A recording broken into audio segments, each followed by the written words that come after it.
मुझसे एक मसला और पूछना है कि बिना टोपी लगाए नमाज दुरुस्त हो सकती है या नहीं।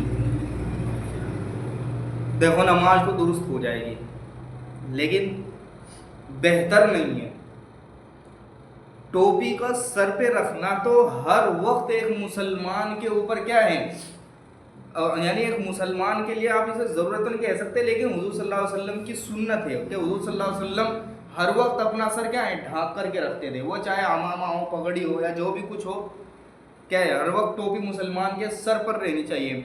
लेकिन नमाज में तो बदरजे ओला रहनी चाहिए सर के ऊपर टोपी। अलबत्ता जो लोग ये कहते हैं कि भाई बगैर टोपी के नमाज पढ़ रहे हैं, एक वजह बयान करते हैं। कौन सी वजह बयान करते हैं? ये कहते हैं कि नमाज में टोपी लगाना ये नमाज के शर्तों में से नहीं है। क्या है? नमाज के शर्तों में से नहीं है। अब जाहिर सी बात है, उन लोगों को आप क्या कहें?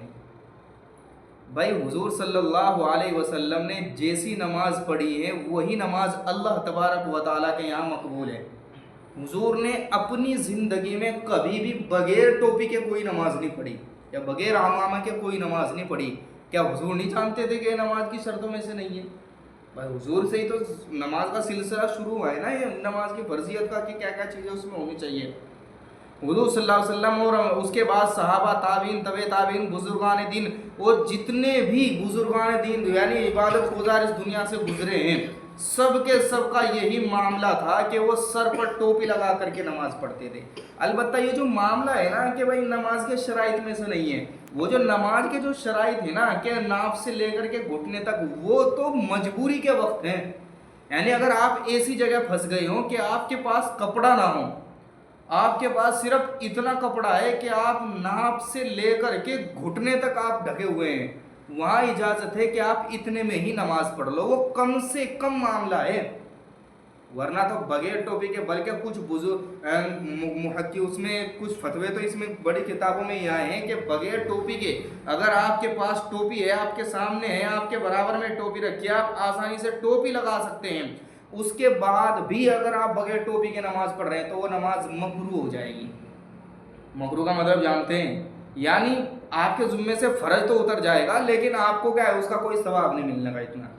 इसलिए आप नमाज पढ़ें तो टोपी लगा करके नमाज पढ़ें। ये जो लोगों में चली है ना ये, और ये जो टोपी लगा करके नमाज छोड़ पढ़ते हैं, बिना टोपी के नमाज पढ़ रहे हैं ना ये लोग, और ये जो बिना टोपी के नमाज पढ़ रहे हैं और खुद को ज़्यादा बड़ा अल्लाह मददगार समझते हैं, खड़ा करके पूछ रहे नमाज के सारे मसले नहीं बस आप बता सकते हैं। ऐसे लोग हैं, कुछ याद नहीं है नमाज के बारे में इन लोगों को, बस सिर्फ टोपी रख रखी है कि ना तो बगैर टोपी के नमाज हो जाओगी। अरे भाई वो मजबूरी के वक्त है, आपके पास मजबूरी हो, आपके पास कहीं ऐसा वक्त हो कि टोपी ना हो, तो आप बगैर टोपी के पढ़ सकते हैं। लेकिन जब मस्जिदों में टोपी रखी हुई है, आपकी जेब में टोपी है, बराबर टोपी रखी हुई है, आप आसानी से टोपी लगा रहे हैं, ऐसी सूरत में भी अगर आप क्या है बगैर टोपी के नमाज पढ़ रहे हैं तो वो नमाज आपकी तहरीम यानी क्या है, कराहत के साथ होगी जी। आपको उसका सवाब, पूरा सवाब नहीं मिल सकता। बस ये है कि आपके जुम्मे से फ़र्ज साबित हो जाएगा और आप सुन्नत को छोड़ने की वजह से गुनहगारों में शामिल हो जाओगे।